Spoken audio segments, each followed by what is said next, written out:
I'd like to introduce our presenter for today's meeting, Frater Robert Gordon. And I'm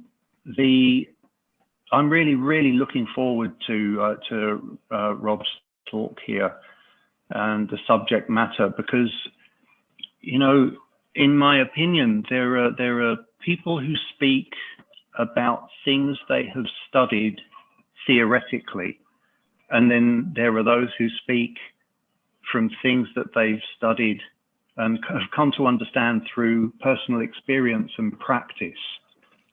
What I understand Rob's going to be describing is his own personal experiences through a very, very particular practice. And I very much look forward to the presentation today. So it gives me great pleasure to hand over to Frater Robert Gordon. And if you could introduce the title of your talk, please, Rob, go ahead. Thank you, Shane. The title of the talk that I'm going to give today is Conjuring the Planetary Intelligences, Explorations in Practical Rosicrucianism. Thank you all for coming today. As always, I appreciate the chance to present on topics that we share an interest in. Study groups such as this enable us to adhere to the Rosicrucian idea that we would share with one another the findings of our own individual explorations of the hidden mysteries of nature and science.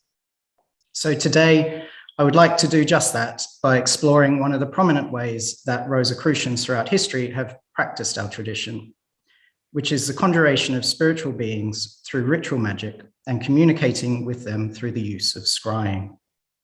This is an evocative and endlessly detailed area that can sometimes be a bit difficult to talk about, but I feel it is something that is both important to what Rosicrucianism is and also an avenue available to those of us wanting to practice it today.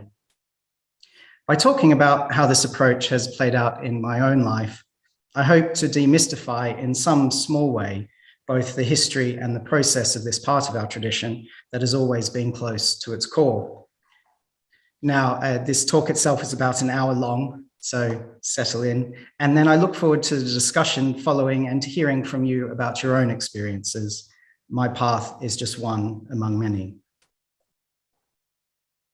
So what I'm going to be talking about today are experiences that emerged from a series of 7 planetary conjurations that took place over the past 18 months, using a specific text recently published by David Rankin as Conjuring the Planetary Intelligences, a verbatim transcription of a section from a 17th century manuscript in the Sloan collection.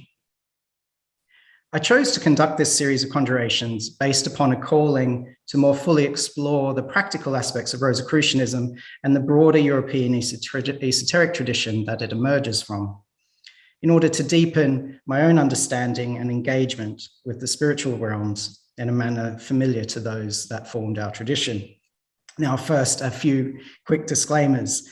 Firstly, I make no claim to ceremonial expertise or knowledge.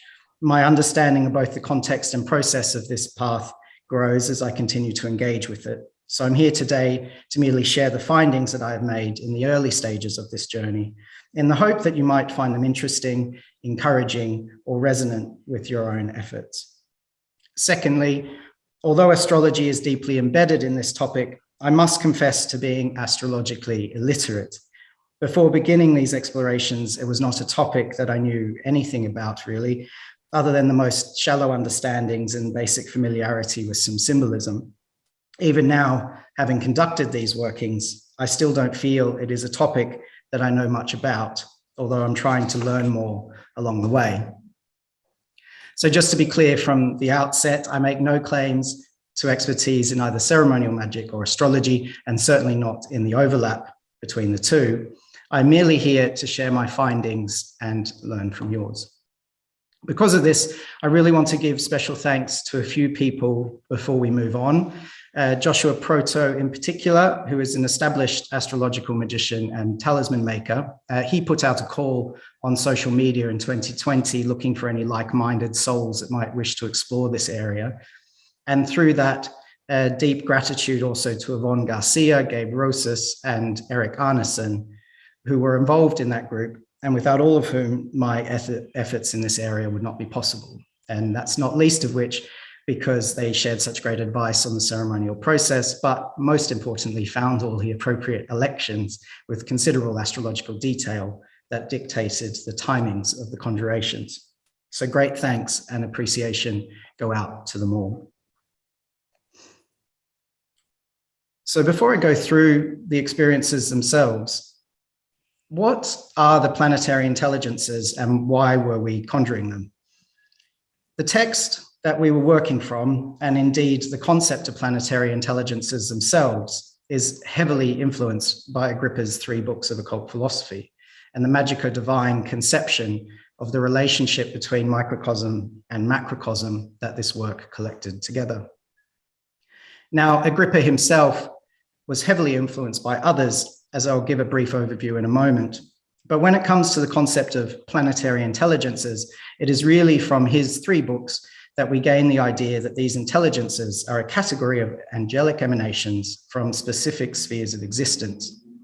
In this sense, Agrippa identified 3 broad categories of intelligences: the supercelestial, linked directly with divinity; the celestial, that preside over the material world, including the heavens and stars; and the inferior, that are disposed upon the earth and connected to its various elemental forms.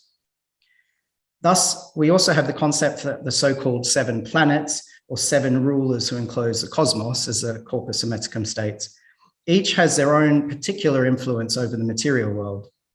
This has been a central part of the esoteric traditions since time immemorial, but each of these forces, importantly, and in Agrippa, has an intelligence that provides action to such influence and works to enact the cosmic emanations of the planetary forces.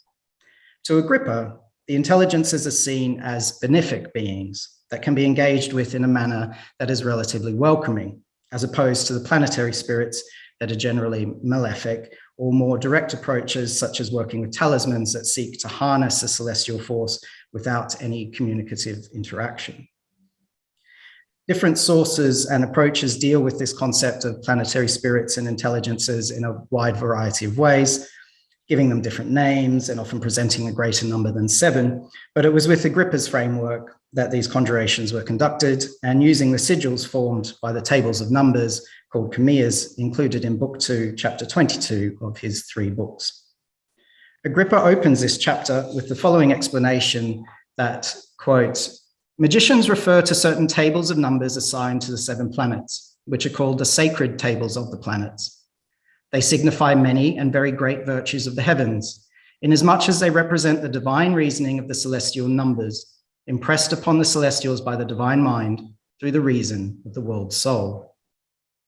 Furthermore, in Book 3, he goes on to give us the following description of the intelligences and their purpose.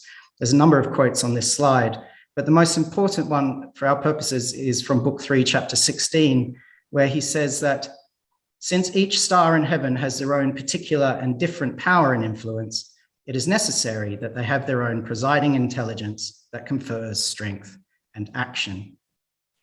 So we see that the planetary intelligences are a specific subset of the celestial spheres that confer strength and action to the specific virtues and influences each planet represents, being part of the divine chain of creation as the 7 rulers of the cosmos.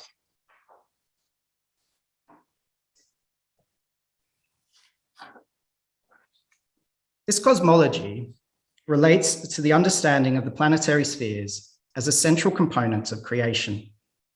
Seen in these 2 images that draw upon this notion and show the elements at the center, followed by the 7 planetary spheres, surrounded by the firmament of fixed stars in the zodiac, before moving into the divine realms. This concept comes from the ancient world and is developed in many ways throughout history, particularly in the Neoplatonic and Hermetic traditions. But one thing to keep in mind is that until about the 17th century, they were considered quite literally as spheres that would rotate above. There was a tangible reality to these conceptions based on the observation, astronomy, and cosmology of the times. Having said that, the planetary spirits and intelligences are not the physical planets themselves, at least in most conceptions, but rather the spiritual counterparts that the planets are physical representations of. The well-known image from Robert Flood on the right also shows how this concept of the spheres of creation incorporates the so-called great chain of being that connects all forms in a series of gradations from the most mundane through the anima mundi or world soul up to the divine source itself. This is a Neoplatonic idea that goes all the way back to Plotinus and was developed by Ficino, who really brings it onto the Renaissance stage through his translation and evolution of both Hermetic and Neoplatonic works.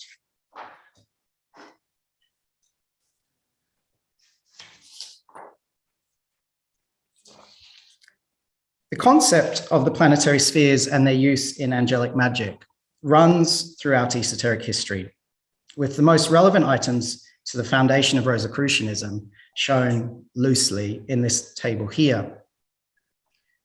Without delving into ancient precedents that run from the Babylonians through Greco-Egyptian and Roman traditions with key influences from the Middle East, the grimoire tradition in Europe really comes to life in the 13th century, with key items such as the Picatrix that covered an extensive system of astrological magic based on an Arabic text from around the 11th century, and also seen in the Sefer Raziel, and importantly to the discussion here, in the Liber Juratus, commonly known as the Sworn Book of Honorius, that sets a framework for angelic magic that runs throughout the early modern period. Without going through all of these in detail, indeed, I don't have a detailed view of them myself, some important items to note are as follows. In the 14th century, the third book of Dante's Divine Comedy, Paradiso, is framed around a journey through the planetary spheres in order to return to God. In the 15th century, Marsilio Ficino becomes one of the central figures in the intellectual powerhouse that is Florence, translating the Corpus Hermeticum into Latin and setting up practical notions of invoking celestial forces and working with the powers of the stars, while Trithemius in Germany is codifying systems of angelic magic while training many incredibly influential thinkers of the time, including both Paracelsus and Agrippa, that will come to define the role of the planetary spheres and processes of angelic magic in the 16th century onward. This leads directly to the famous experiments of John Dee and Edward Kelly, who were also pulling back into focus texts such as the Liber Juratus. All of this are building the foundation of Neoplatonism, Hermeticism, radical theology, and practical theurgy that the Rosicrucian manifestos emerge from. As a side note, it's interesting to consider that the rise of Rosicrucianism follows the likes of Copernicus and subsequently Galileo that were revolutionizing the conception of the cosmos as heliocentric, alongside people such as Giordano Bruno that argued against the notion of the planetary spheres while being hugely influential to the esoteric and magical practices of the time, to the point of being executed as a heretic by the Roman Inquisition. The 17th century is where the role of Rosicrucianism really comes into play, because it is through some key figures of the post-manifesto excitement, particularly Robert Flood, Elias Ashmole, and Dr. Thomas Rudd, that a huge number of grimoires, manuscripts, and practices are collected, copied, preserved, and disseminated. Rosicrucianism was, in many ways, the vessel through which the grimoire tradition of Europe is brought into the modern era, as seen with the emergence of the Order der Golden Rosenkreuzer that combined these ideas of angelic theurgy, astrological magic and scrying, alchemy, and the mix of Hermeticism and Kabbalah into a Rosicrucian system of great influence and significance.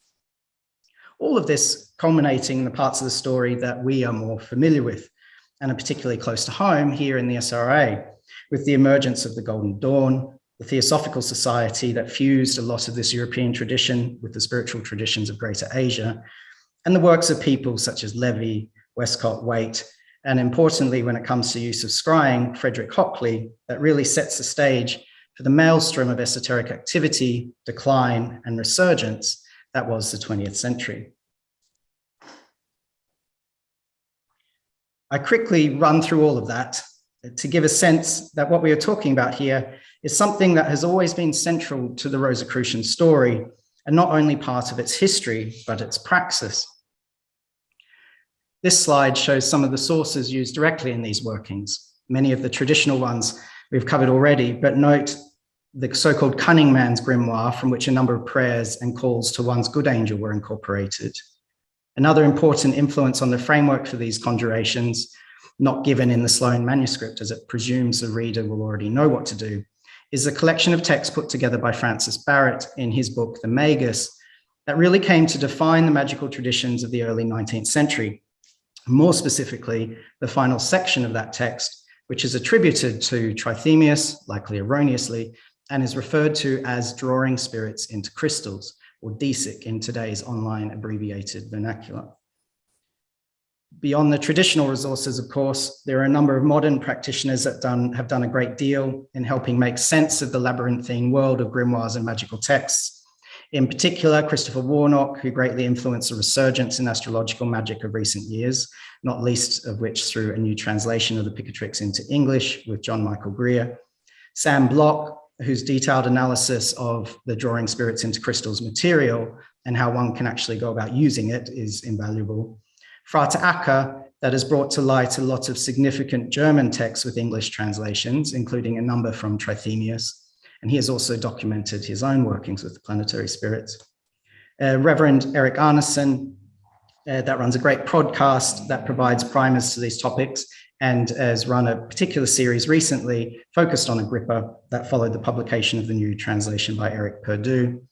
And David Rankin's work in this area was obviously central to our conjurations. And his book with Sarita de Est provides perhaps the most accessible collection of ideas around planetary magic. Finally, there are a number of academics that have written or edited together some excellent papers that help provide the historical and philosophical context for all of this, many of which you can find freely available online. So with all of that as a foundation, to give a sense of where this series of conjurations fit in, let's look at how they were actually conducted. Each conjuration followed a format that will be familiar to those involved in ceremonial magic. There are specific correspondences that change between each conjuration, such as the incense, different colored materials, stones, or other items, but the general structure remains the same throughout.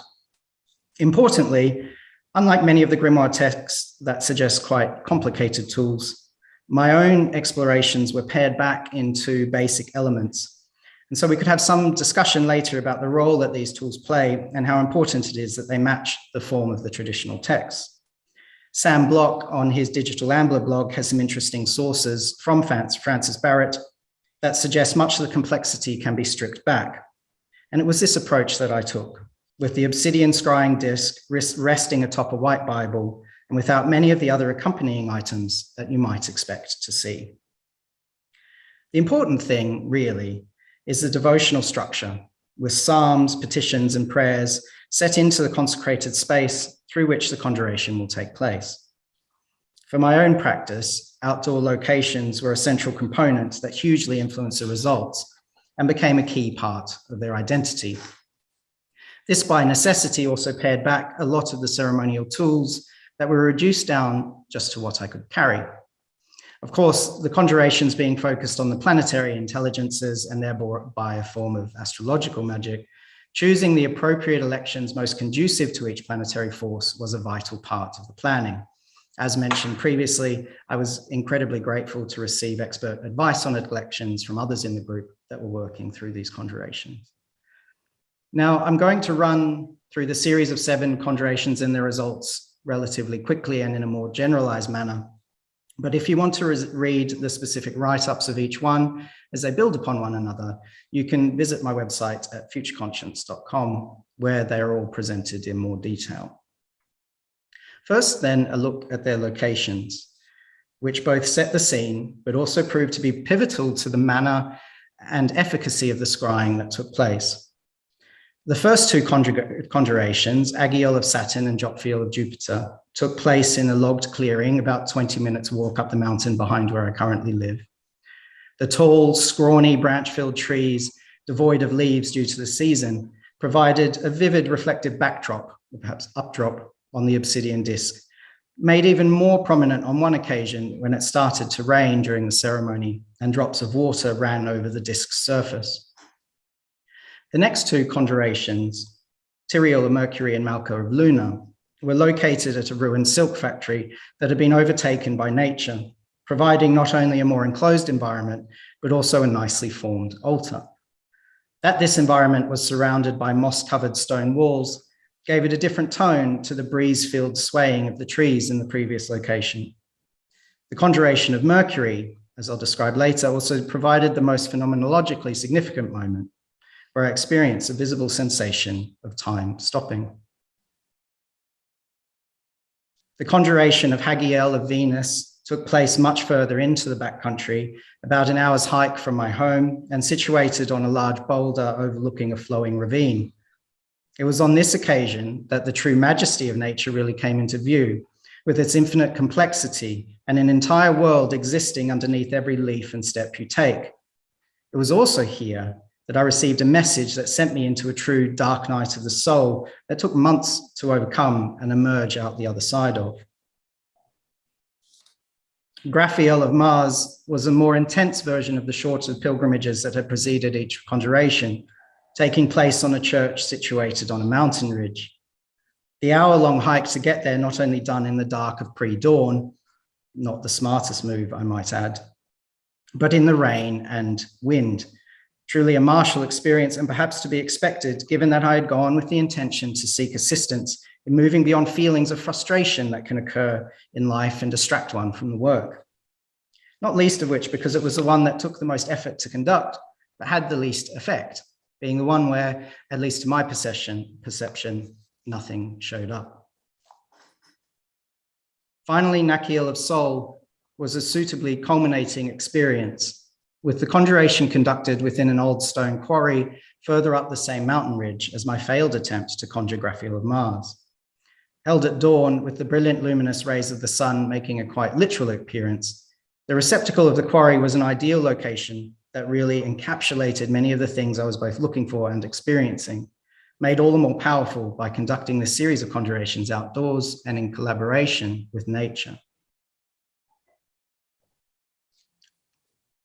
Now, we will return to some of the specific experiences from these conjurations in a moment, but I wanted to just take a brief look at the scrying method and questions asked, as well as how we know that anything shows up to answer our calls at all.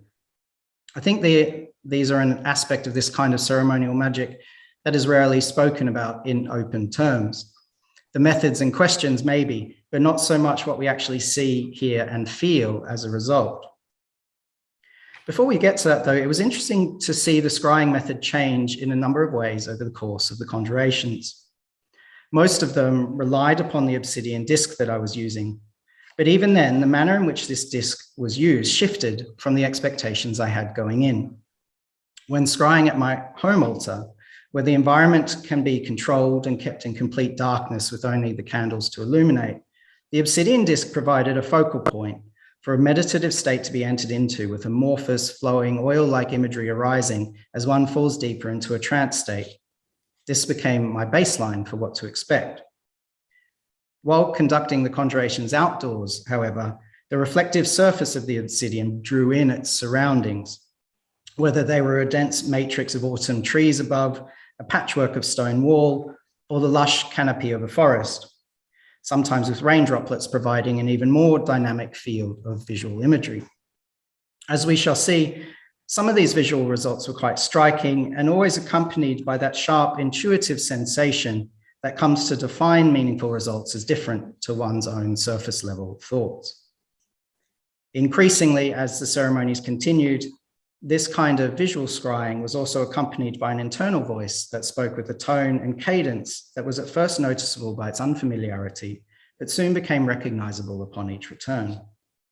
This still voice within seemed to operate at a different level to the planetary intelligences themselves, a kind of tiered duality in the results that became not only interesting to experience, but important for my own grappling with what was occurring and how it all might fit together.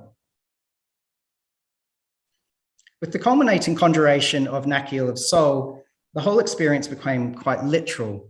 The obsidian disc remained empty, the still voice within seemed absent, and the conjuration was repeated a second time, loudly and emotionally, before the moment of literal appearance of the sun between the trees in front of me answered the conjuration request with perfect congruity to the affirmation to, quote, transmit your true and real presence in splendid appearance, playing plainly unto the light of our eyes, which it did.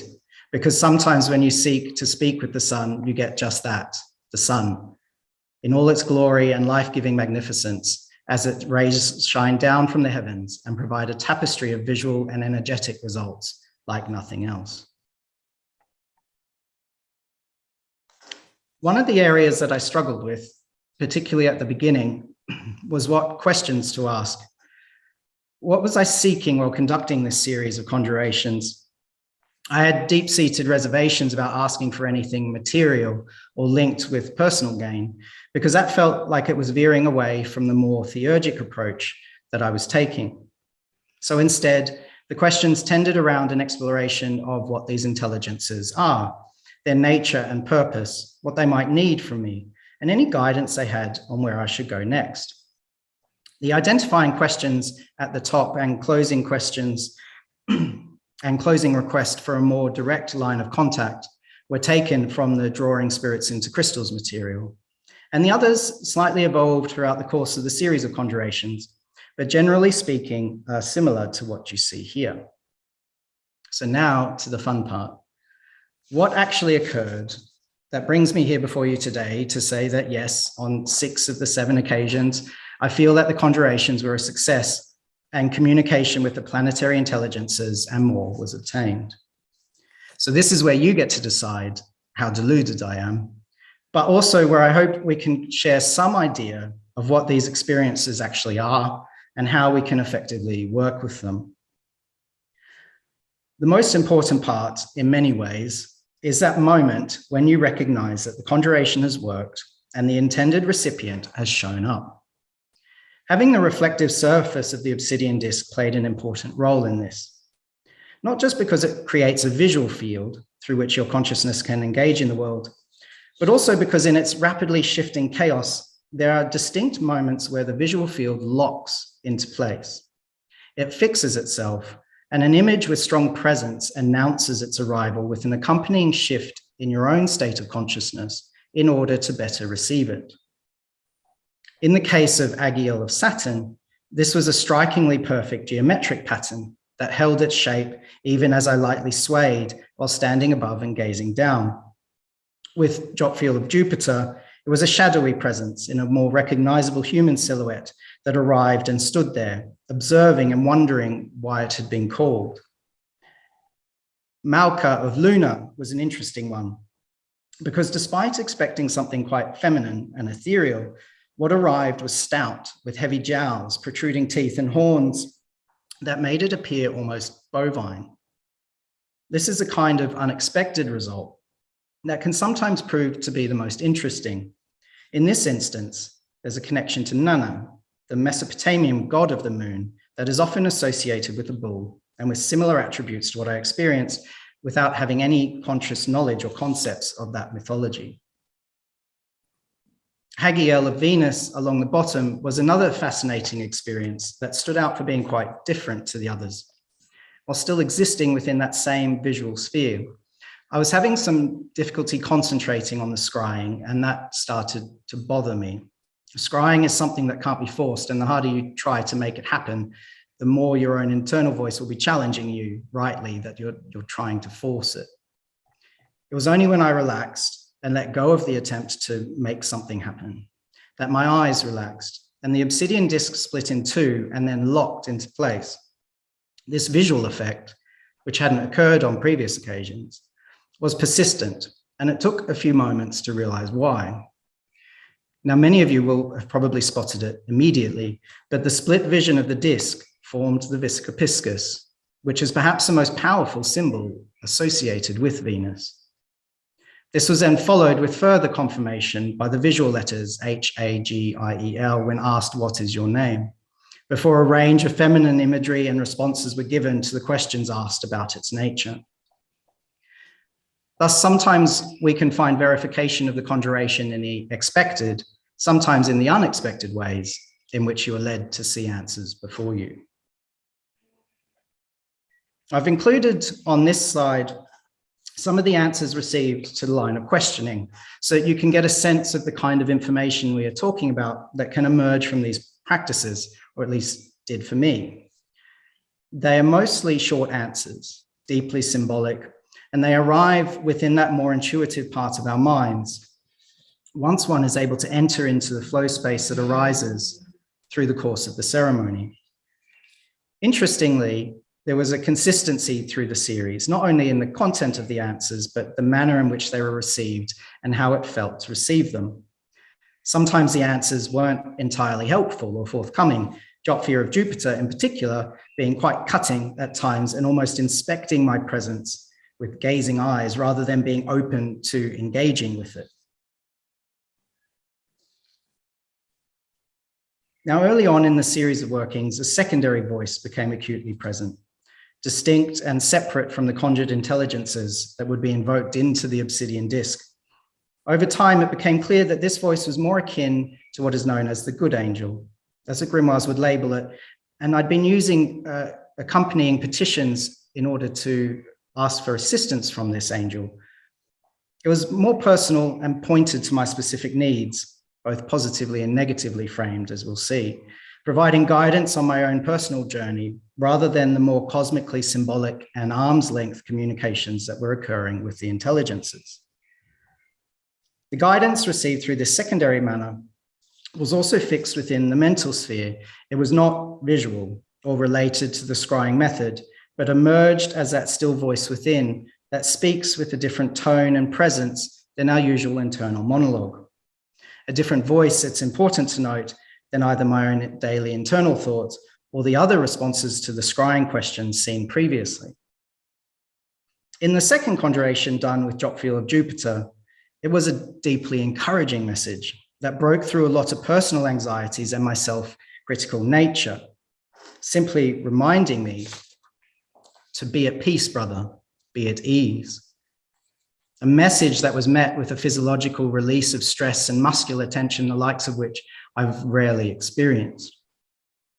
On the fifth occasion with Venus, however, it was more challenging and critical. When I'd spent months feeling that great strides were being made, suddenly there was a very sharp, "You are not what you seem," and the conjuration of Venus dissipated quickly. I felt chided, and from that point entered a self-critical, despondent, dark night of the soul that took months to grapple with, centered around notions of escaping the desire to act in a performative manner and of needing to be radically honest with myself and how this journey is presented to others. Now, some would say such workings should never be presented to others at all, which is a large part of the self-doubt. But I think it is important to share our explorations of the spiritual realms, as it is something that is difficult to communicate about and can otherwise be a quite lonely and sometimes treacherous journey. Having said that, if we are going to do so, it has to be done without any pretense or obfuscation that might mask what was actually occurring. Breaking down expectations seemed to be a common thread throughout these conjurations, combined with receiving new ways of looking at things that lead to the kind of paradigm shifts such spiritual undertakings are designed to induce. I was searching for a name for my guardian or good angel, and instead the voice told me that I have no name because I am with you. A powerful concept, even though it goes against the way that many texts, but not all, approach the idea. Having said that, at a later point, I did receive a name given to me by one of the intelligences, a contradiction I'm still contemplating over and have explored in more detail in the ritual diaries published online. The previously mentioned literal manifestation of Nakiel of Soul, seen here in the image on the right, culminated the series of conjurations in appropriate majesty. Here, my previous expectations that had been set with the use of the obsidian disc were drawn back to something so essential and true, so ubiquitous and overpowering that it becomes almost invisible to us, the life-giving cosmic blessing of the sun itself.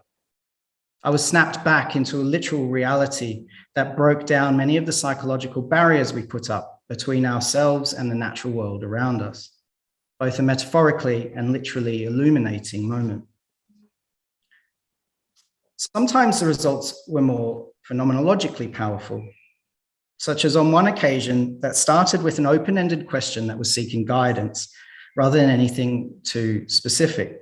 Where should I be focusing my practice?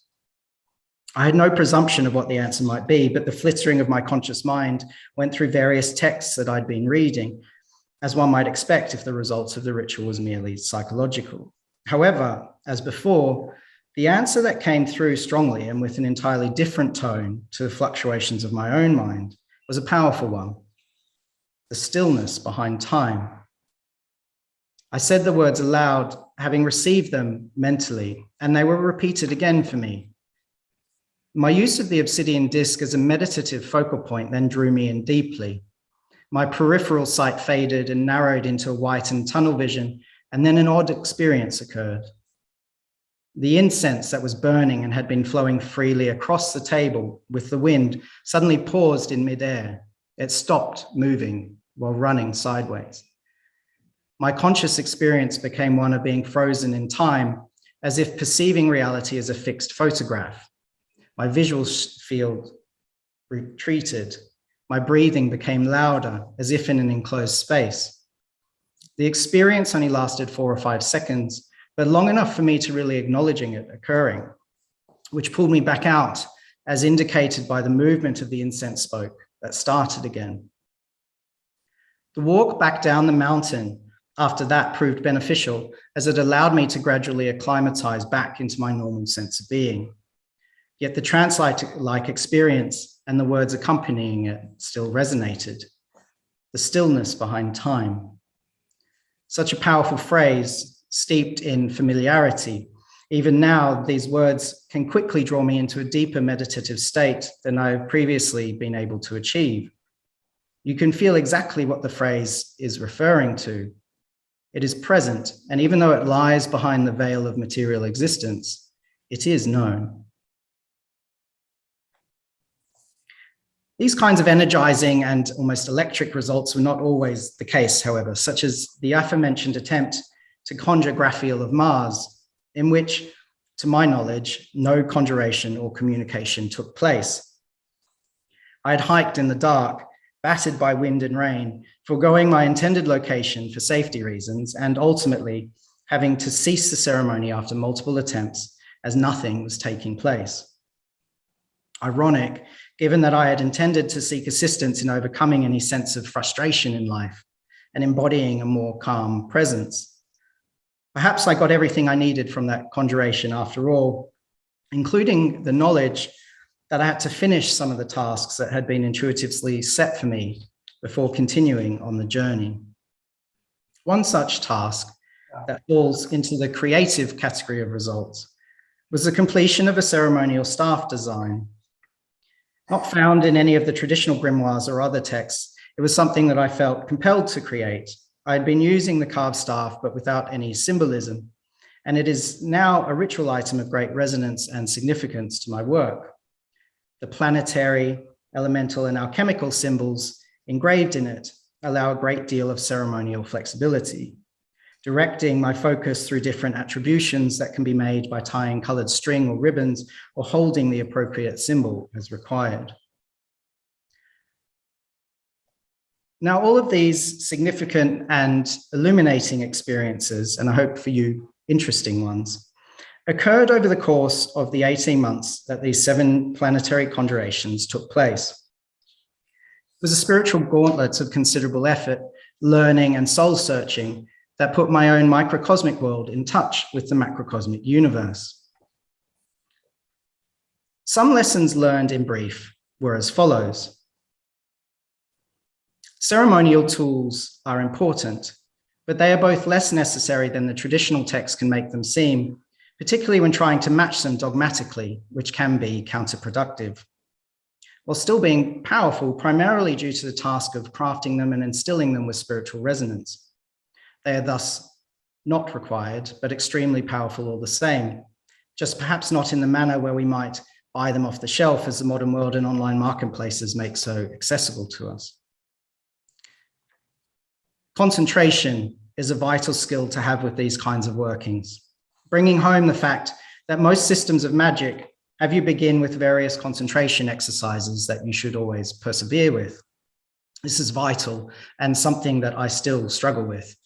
Indeed, it is often the main thing getting in the way of the efficacy of these workings. Now, as mentioned, for various reasons, I had decided to conduct these workings outdoors and was glad that I took this approach. The main reason being that it drew me out of my own comfort zone, where we are master of our domain. The process of short pilgrimage allowed the proper devotional mindset to be entered into, before the surroundings themselves drew me out into the infinite majesty of nature. Enabling spiritual communication of a thoroughly different kind to occur than does it happen in the comfort of our own homes. I was at first intimidated, then humbled, then inspired by such surroundings. The next point is that verification matters. We need to find ways to check our results against themselves. This is done during the conjurations by running the questions through a second time, but also in the way that what we received is then reconciled with our own knowledge, surroundings, and the mechanisms of daily life. As I've discussed throughout, sometimes the best kind of verification comes from those times when your results do not match your expectations. This is particularly when you then find matching information that you become aware of after the fact. It was also helpful to have a small group to share experiences with. One quite early example of verification that came out of the group was that we all went into the first conjuration, Agiel of Saturn, with trepidation. Saturn is generally considered to be a malefic force, and so some time was spent beforehand going over so-called parachute protocols, should we feel that the conjuration veered into areas any of us became uncomfortable with. However, on returning to talk through our experiences, we all had found the same thing. Agiel was welcoming, cheerful, almost playful in the way that it communicated with us. All of us went in expecting one thing. I myself was quite intimidated by the idea, and we all got the exact opposite. I think that's an interesting point of verification, that something is occurring here beyond the confines of the conscious mind. The other lesson, learned the hard way, is that this isn't a linear ascent. There are times of great personal challenge when you lose sight of that guiding light and enter into areas of extreme self-doubt and must find your way through the darkness. We all experience this throughout our lives, and how we respond to it comes to define who we are as spiritual and emotional beings. Radical honesty is required, not only with those we express our journey to, where there is a temptation to embellish and aggrandize, but ultimately with the raw relationship we have with both nature and the divine that only we ourselves can truly experience and define. The encouraging part of these challenging moments is that the dawn will come once more and light will return to our lives as long as we persevere. Thus, maintaining the connection with the sources of inspiration and illumination becomes an ongoing concern. This is where our daily devotional, meditative, and contemplative practices are vital. Without them, the connection cannot be maintained for any significant period of time. It's also why having longer gaps between the conjurations became so important. This was led by the needs dictated by electional astrology, but ultimately it was of great personal importance, as it allowed for the experiences to be properly reconciled and appropriately responded to. Growth occurs over time, so it's important not to rush our work and allow it to become properly embodied. In this sense, it's clear that the notion that this is a series of workings with a defined beginning and end is a misnomer. The end of this so-called series is merely the beginning of the next stage of my path, guided by all that came before it. Thus, the hermeneutical cycle of our spiritual life comes around again, and we must continue on into deeper areas of knowledge, experience, inspiration, and hopefully illumination. And finally, wrapped around everything, and perhaps the most important area, was the role that consciousness plays in our spiritual journey. Once again, something so ubiquitous, indeed the entire mode of our being, often becomes invisible as we gloss over the miraculous nature of consciousness and what it truly means. Indeed, when it comes to the role of consciousness, this is where modern concepts of what might be occurring meet the metaphysical conceptions that we find in our esoteric traditions. Although we have quite different understandings today of how our mind and consciousness might be operating, it's still useful to consider the Hermetic Neoplatonic conception of the relationship between the body, mind, and soul, and how they relate to such conjurations. I won't be going into detail now, as it's such a huge subject, but I found the schema by Robert Flood, translated here into English by Paul Ferguson in his recent book, Mnemonic Methods, to be helpful. These kinds of conjurations can be seen as a practical method to build a bridge between worlds that often relate to one another unconsciously or without our active input, between the sensible, imaginable, and intellectual worlds, as Flood conveys in this image. Importantly, and worthy of further examination, is also the role of memory in what is referred to here, if you just see on the side, as the guardian of the visions. The art of memory is, of course, central to the Rosicrucian tradition, perhaps most comprehensively expressed by Giordano Bruno, but also an area of primary importance to Robert Flood and many others operating in the Hermetic Neoplatonic sphere. In practice, the methods of ceremonial magic and utilization of scrying create a field of potentiality in which living symbols given motion by and as spiritual beings can come into contact with our conscious mind. We enter into a communicative mode that can bring about truly life-changing moments of inspiration, accompanied by spiritual, emotional, and intellectual clarity. These experiences are born within, but they are guided from without, both in physical and metaphysical terms. And it is through the miracle of consciousness that they can also operate outside of the confines of any given moment. They bind across time and space, link us through history and language, create bonds not only between one another, but with the universe we exist within and the creative source that lies behind all. This is an emotional and spiritual journey into the very foundation of our being, including our reason and intellect. As Waite posits, the know is in the heart of the knower. The knowable is also there. Consciousness is our gateway to eternity, an interface with the macrocosm through which we are gifted of our own knowable existence itself. Its greatest tool is the imagination, a term that today we gloss over as fanciful and illusory, but plays a central role in the spiritual hierarchy of the universe.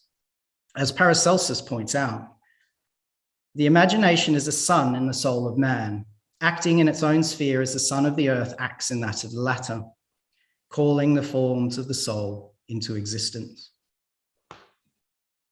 It is through the imagination of the divine mind that existence comes into being at all, and through our own imaginations as microcosmic beings, that the creative foundations of the cosmos can be born into new ideas and concepts, both philosophical and material. Robert Flood links this back to the concept of memory mentioned previously, when he says, quote, "In order to ensure the complete perfection of a natural phenomenon, the imagination must assist in a metaphysical act, for the imagination is a sort of entrance or doorway to the memory, through which every kind of perceptible phenomenon to be preserved in the memory chamber must enter." Finally, on this topic, just as the frameworks and cosmologies of the past no longer apply in their fullest, so too our own modern scientific understandings will fail to fully comprehend what is occurring through these practices. The map is not the territory, in the famous phrasing of Alfred Korzybski. I found the careful academic take of Claire Fanger in her introduction to the book Conjuring Spirits a highly relatable one, where she states, quote, "Magic is not or not wholly about the next world or spiritual perfection. It is more often about real life, which includes both spiritual imperfection and the desire for something better, more perfect, whole, and true, to be manifest here and now, not later, not after death or at the last judgment. It is about those attempts to control the intractable forces, whether they are angelic or demonic, or whether they merely appear so, which frustrate our desires to see ourselves as good and wise and knowledgeable and just. Which brings us back full circle to why I conducted this series of conjurations, as an attempt to enter into one of the spiritual paths that Rosicrucianism has traditionally offered and was in many ways born from. There is a golden thread of Rosicrucian astrotheurgy that I would like to encourage a greater engagement with, a renewal of its importance and understanding of the transformative role such an approach can have on us as practitioners. Working with the planetary spheres, and specifically here the benefic planetary intelligences, is a progressive form of magico-spiritual development that enables us to gain wisdom, as the Confessio states, through the service of angels and spirits. This runs through the strands of Hermetic and Neoplatonic tradition that we operate within, and has come to the forefront at various points throughout Rosicrucian history, from the substance known as electrum magicum that combines 7 planetary metals into one unified form and was often used to create spiritual bells utilized as ceremonial tools, the pinnacle example of which being the bell shown here, owned by Rudolf II. We also have the prophetic Urim and Thummim of the Hebrews, as explored and developed by Kunrath and used in the scrying practices of the Golden Rosenkreutzer order. There's the central role of theurgic conjurations in Pasquale's Elu Cohen. And then there's the concept of astral alchemy, as seen in many examples, such as the one here from a 17th century German Rosicrucian text that shows the role of the planets and elements in internal alchemy. This culminates in the synthesis of many of these practices and traditions in the Hermetic Order of the Golden Dawn, that not only utilize much of Dee and Kelly's work in their adept practices, but also the grimoire tradition more broadly, that places the planetary spheres and concepts of astrological magic as centrally important. This is widely seen, but perhaps not often translated, in their famous Rose Cross layman. Importantly, to the Rosicrucian perspective, Agrippa links all of this with conceptions of Christ and the cross, through the association of the number 7 that ties everything together. And he also outright states that these are degrees or ladders by which men can easily ascend to any kind of virtue. This is a notion echoed by Cagliostro in one of the opening degrees of his Egyptian rite of Freemasonry, where it is stated that 7 are the passages to perfection of matter. We can then readily draw this back to the works of Ficino and his influence in bringing the Hermeticism onto the Renaissance stage, where he states clearly that the purpose of these kinds of astrotheurgic practices is that those who are more similar to the gods receive fuller gifts from them. The process of Rosicrucian astrotheurgy is thus an evolutionary one that occurs both externally and internally. We experience the planetary spheres and learn from their wisdom and purpose as forces that preside over motions of great cosmic significance. But it also leads us internally to discover our own guide, our own personal angelic voice within that presides over our microcosmic existence, and once we learn to hear it, will guide us to what is needed to prepare the later stages of the great work and the sanctification of our material being. In closing, my intention with this talk and the public ritual diaries it is based on is to show that these practices don't have to be as intimidating as they can seem. There's a wide range of experiences and insight to be gained, and many of our forebears have shown the way to do so.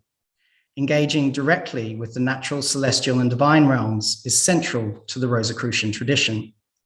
And so I'm hoping to encourage a dialogue where we can discuss them more openly and share our approaches and results, noting that this is, of course, just one approach among many, and one person's experience over a relatively short period of time at that. It is important that we are not dogmatic with older texts, because they come from a worldview, particularly in scientific terms, that we have evolved beyond.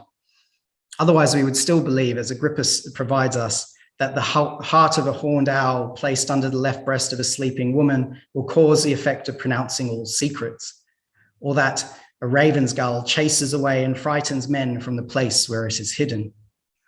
Even the most avid magical practitioner would be hard-pressed to take such things on board today. And yet this is not to dismiss the notion of sympathetic magic and correspondence entirely, but rather to show that our understanding of these things becomes ever more nuanced. The relationship between astrological correspondences and the near infinite complexity of human psychology and our connection to the natural world is likewise not something to be dismissed as merely fanciful, but can be seen as a path into aspects of the human condition that are otherwise difficult to engage with and can be effectively used to facilitate the processes of ritual purification and spiritual development that we seek.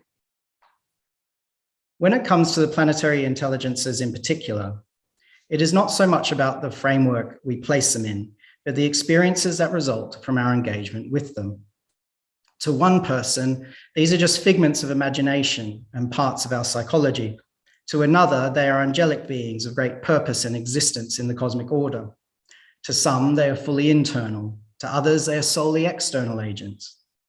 From the esoteric perspectives that Rosicrucianism draws from, we can see them as both these things, both imaginative and literal, internal and external, synthesized within while guiding us from without. Indeed, the communications that take place will necessarily have such duality, and in practice are experienced this way. The conjurations require a field of potentiality that provides a meeting point between the practitioner and the divine. This ties into the notion of how the mind and soul relate to creation and the divine, through interactive relationships between what can sometimes be seen in overly reductive empirical terms.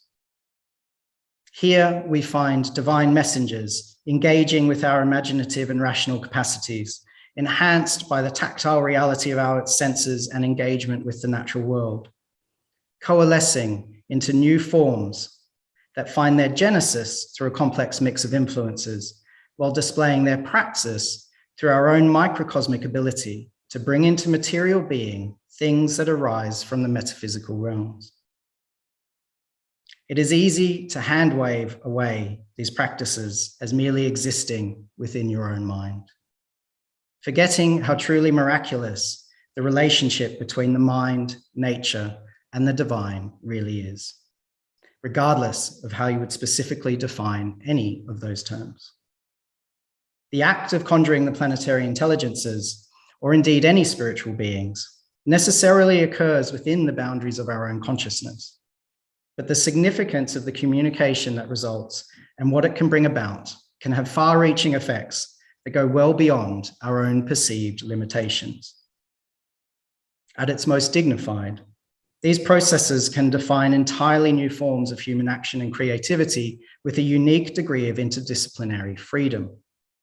Think of the influence that people such as John Dee, Robert Flood, numerous founding fellows of the Royal Society, or even Carl Jung have had, brought about in large part due to foundational practices such as these that defined the purpose and meaning of their actions and became rich sources of inspiration. No matter how one might wish to define it, there is a deep wellspring available that can allow the practitioner to flourish in new and unexpected ways, and even in a much more humble and unassuming manner, can enable us to truly experience and understand what it means to be a practicing Rosicrucian in the world today. Thank you all kindly for listening.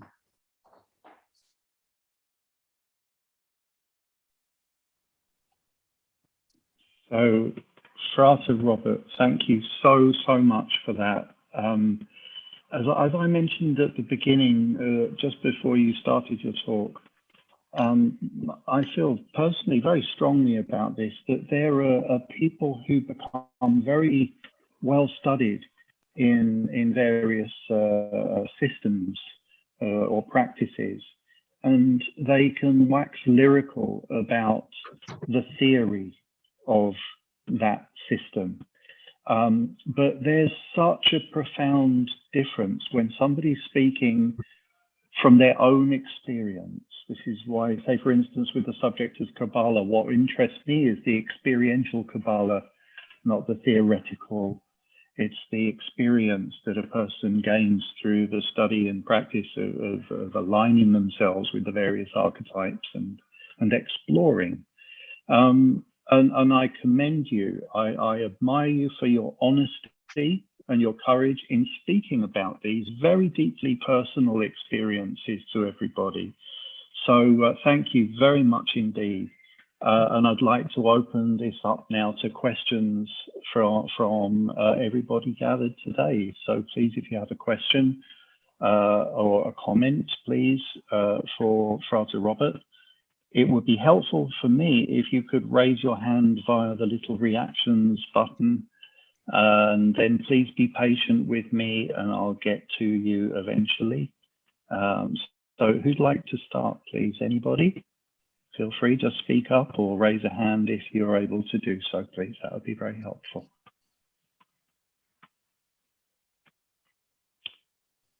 Let's see. Boris, please, you're first. Go ahead, Boris. Thank you, Shane. Frater Robert, thank you very much. I think I'm speaking on behalf of everybody by saying a huge thank you for sharing your experiences with us. Because there are many of us on the call, I'll just go straight to the question, not to waste time.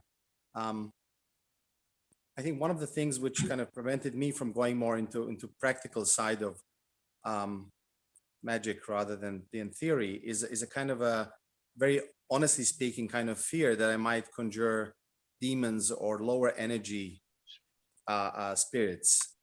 I had a couple of attempts which didn't kind of end up well, kind of freaked me out a little bit. So my question to you is, how did you approach this? You know, starting this kind of quite potent and powerful practice, how did you kind of deal with either experiences or even fear of kind of, you know, reaching out to the level which was not intended? Thank you. Absolutely. I think it's really important. The first response to that would be, don't try to contact them. Don't try to conjure them. You know, there's angelic magic and a very long tradition of it to delve into here. I think everybody thinks of the Goesha or something as the kind of the sole way of approaching these things. So one of the ways I dealt with it personally was to avoid that aspect. And the other concept is that the process was deeply involved with Christian framing. So you're calling upon Christ, you're calling upon God. There's the petitions and other things are coming from a perspective in which you are surrounded by beneficial light. By doing so, and by kind of calling to that magnificence, I think, and the idea really is that a lot of these more malefic things aren't going to show up. They're not interested to, they're pushed back by, however you might see it. You know, that goes down to the fact that I had the obsidian disc sitting on a Bible. Francis Barrett and other people like that discuss things in those terms. There are ways to do this that stack the deck in your favor, shall we say. Now, having said that, and as I said, I went into it feeling quite intimidated by that. There are then also kind of parachute protocols, ritual processes that you can use should anything that you don't want there shows up, to dismiss it and to banish. Those things are important to understand. Before even attempting this, it was kind of a year's worth of LBRPs and basic kind of in my basement type practices that just really help build up that confidence and that presence. Now, thankfully, nothing like that actually occurred, but I felt relatively confident, although still quite intimidated by what would happen if they did. Now, I think also just to say, as you've stated, this isn't something to kind of trifle with. It's important to go into it realizing that things could go pretty wrong. Or they could bring pretty chaotic influences into your life. This is a cosmic practice of cosmic significance, after all. So yes, it's not something to be trifled with, but there are ways to frame it particularly in a very Christian manner, that a lot of the traditions that link into Rosicrucianism take, that I think help avoid a lot of the negative elements. Thank you. Wonderful. Thank you. I'd like to pass over now to Stephen Goulder, please. Go ahead, Stephen.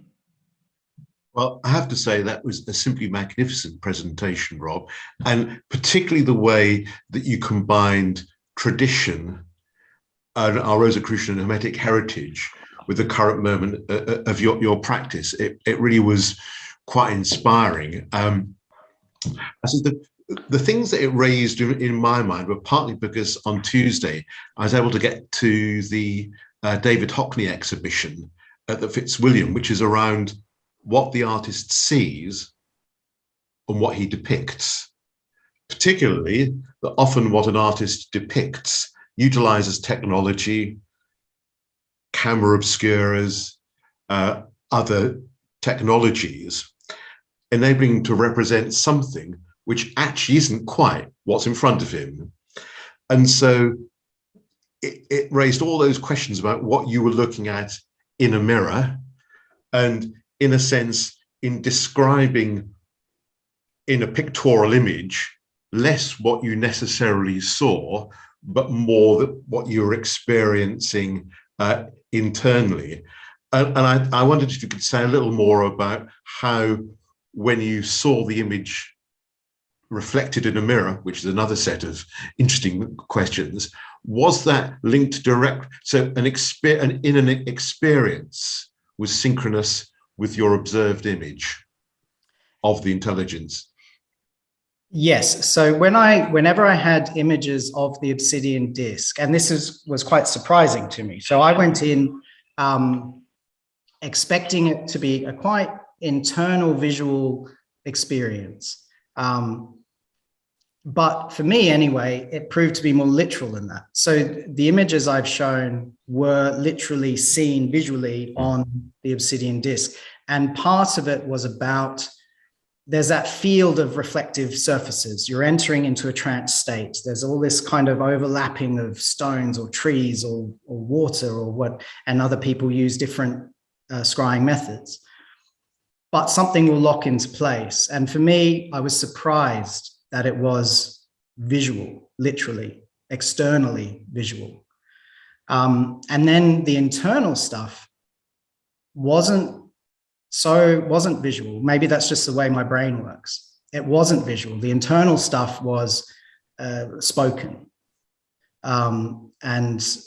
So internally, the experience was of things being spoken with different voices. And as you saw, I think one of the things that came through was when a voice will speak to you in a different tense, you, not I, that kind of stuff starts, you start having multiple things in your head at once, which is an interesting experience. But so when I say the obsidian disc had those images, it literally had those images.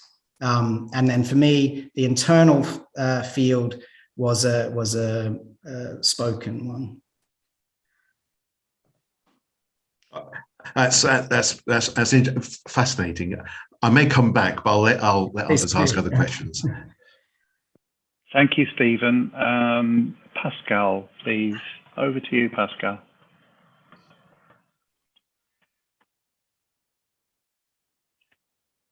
Okay, Pascal, are you with us? Yes. My iPad is a bit slow. Thank you so very much, Robert, and always a pleasure to catch up. This is, I would almost say, this is all Robert. This is my Robert. It's been many years that we didn't catch up physically, but here you are.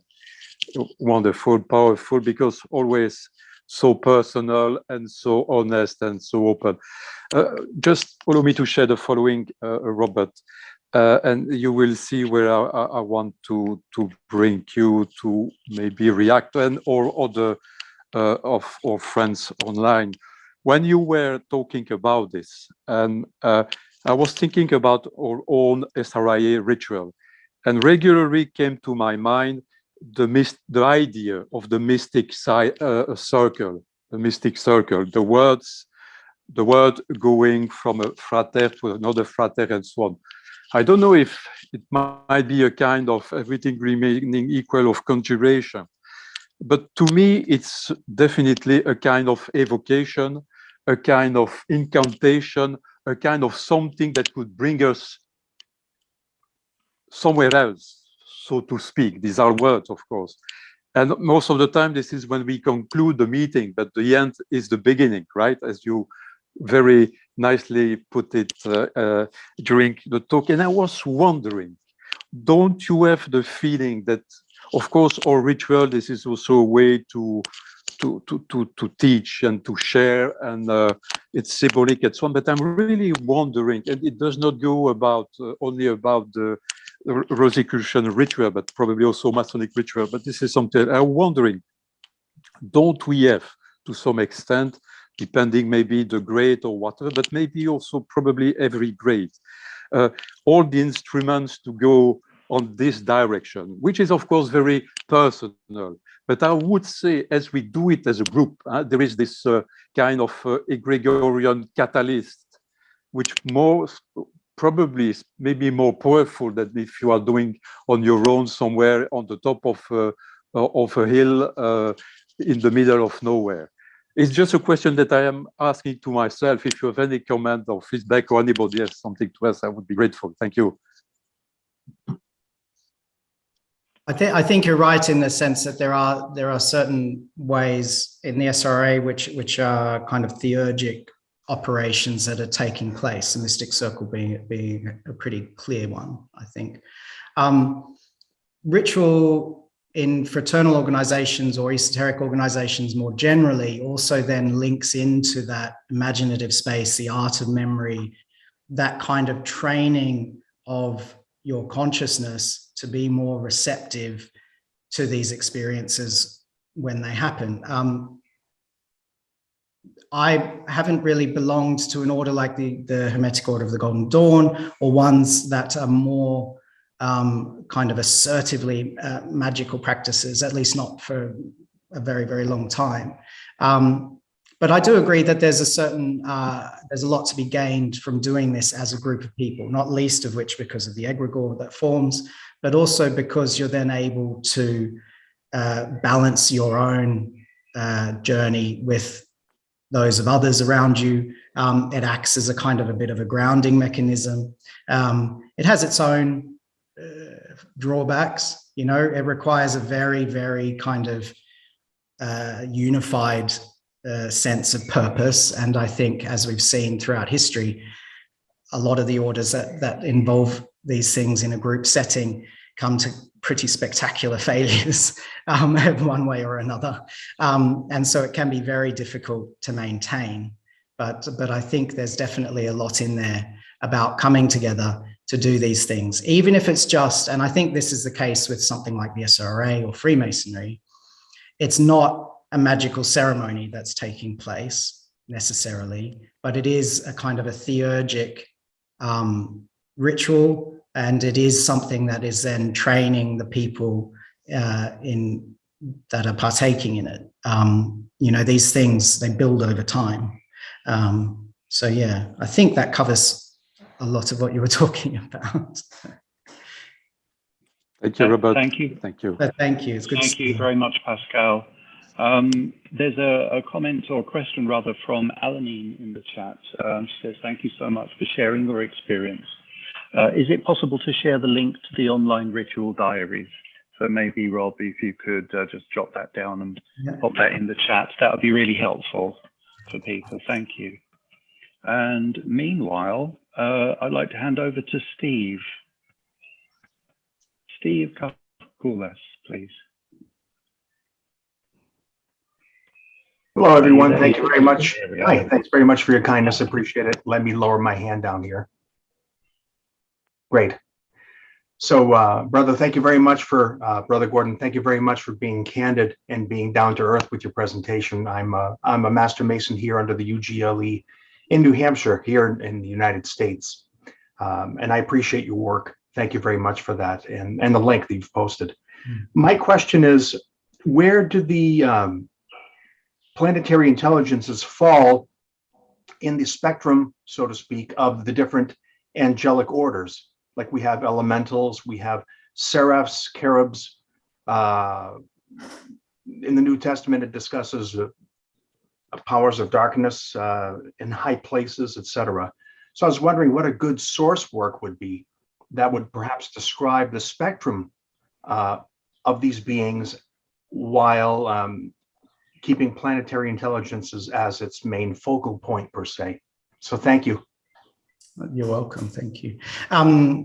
I think they exist according to Agrippa would be a key source in that kind of middle celestial. So super celestial, you've got your cherubs and you've got your very divine archangels and things that are very, very close to God, always within that kind of divine mindset. The celestial exist in what Hermeticism would call the macrocosm, created universe on the cosmic level, and they are spiritual beings that move to act the spiritual forces as they kind of come down from the divine realms. And then the elementals and things like that would be what Agrippa refers to. I don't think he directly refers to it this way, but it's a word he uses as inferior. They're the ones that are very earthly. They're connected to this planet and this kind of very localized, the earth itself is a microcosm of the whole universe, as we are microcosms. And so that they would exist in that secondary celestial sphere.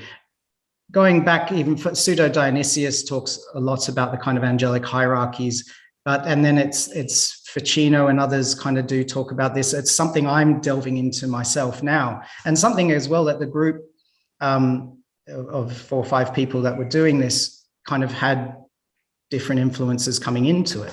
I think it's something you can explore. The cool thing about this is you can ask, and you can start to see where that takes you. But I would say start with Agrippa, and then move back through Agrippa's influences from there, back to the kind of corpus hermeticum and Neoplatonic stuff, which does start to give, these traditions are quite hierarchical, great chain of being. So they do have quite detailed kind of views of it. Okay, thank you very much again. I appreciate you. Have a wonderful day. Thank you. Well, final thing I would add is that the intelligences themselves, they feel quite, although they did have personality, they do feel like part of this natural / celestial world. They don't feel divine, although we all are in that great chain. But so they have that kind of focused, they're there to do something and they'll keep doing it. And if you talk to them about it, they'll be interested. And if not, maybe not. So they're quite mechanical in a way. Thank you. So Isaac, over to you. Thank you. Thank you, Frater Robert. That was really great talk. I really enjoyed it. I think you're right. It's important to share these sort of things. This sort of work is often very lonely. So to be able to hear someone doing similar stuff is quite wonderful. My question is more practically minded. I was wondering how you went about choosing locations for the operations, like your scouting process, and how you went about ensuring that you wouldn't be disturbed as well. Absolutely. It was partly guided by, again, the others in the group when they were talking about the different planetary spheres, and they would say, Mercury is related to factories and things like that. They would have some discussion about different locations. And so I was able to find certain things that felt more suitable in different ways. Partly it was just practical. These are the things that exist in the mountain behind me. And that's where I would end up. Partly it's intuitive. Okay, we're at the right place. This is the right place to do this. The conjuration of Nakiel of Sol in the big amphitheater of the quarry was originally chosen for Mars because of that kind of quarry mining approach, but then it ended up being a bowl within which the sun could be caught, things like that. just trying to think of the rest of your question. Sorry. After was I disturbed? Was I disturbed? Yes. Yes. The diaries early on, I think it was the second with Jupiter potentially. I was almost disturbed, and that was then what caused me to move on.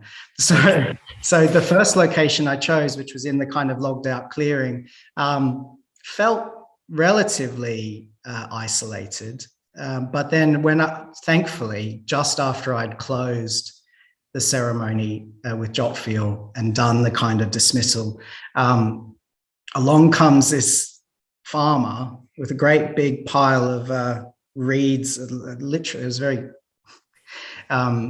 quaint in a way, a reed basket filled with foliage and things, and kind of trudging along, just asking me, what are you doing here?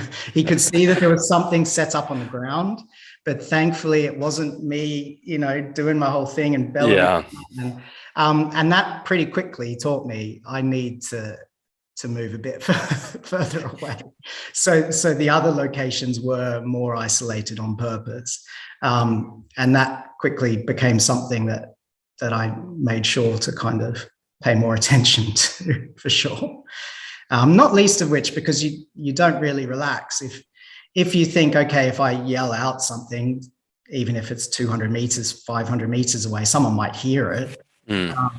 When you know that, or if you're doing it at home, my neighbors or whatever are going to wonder what's going on with all this chanting next door. If you can remove yourself from that, you're so much more immersed and able to just really dive into it. And that really, really helps. So, okay. Thank you very much. Cheers. Thank you. And God bless on all your undertakings. Thank you, Isaac. Over to you, Alexis, and everybody at the Atlantis Bookstore in London. Thanks, Rob, for that. I just have a quick question. You may have mentioned it, but I had to step out of the room, but did you observe any dietary requirements for each portion? And what would the effect, if you did observe any dietary requirements, what were the effects before and after and in between each ceremony, each invocation and evocation? I didn't observe specific dietary requirements, but before a couple of them, I did fast for kind of 40 hours beforehand. And that, to be honest, kind of worked against the ceremony, I think. I think that might have partly been because I was combining fasting with hiking, which is not the best thing to do. And so it did kind of lead to, in one ceremony in particular, quite a bit of nausea and kind of dizziness. So I kind of stopped doing that and would just have kind of a plain piece of toast or something, just something very basic. I think it's something worth exploring. I think those kind of things, potentially, if you did longer term, can have quite a lot of effect on what you're doing. And that's why some of the longer workings with this kind of stuff really take them quite seriously. For me, this was really slotted into my daily life and everything else. And it was, so I tried fasting, had mixed results, and kind of pulled back from it would be the answer. Then my second question connected with this. So very old Neoplatonists and priests associated theurgic practice with an alchemical process. So Zosimos of Alexandria was very explicit about his descriptions of the process, particularly in relation to the theurgical practices to do with the preparation of metals for divine objects. I was just wondering if you experience, I mean, you mentioned the dark night of the soul, which in and of itself seems very alchemical. You could, from your personal experience, did you see anything synonymous with the processes and the descriptions of alchemy, for example?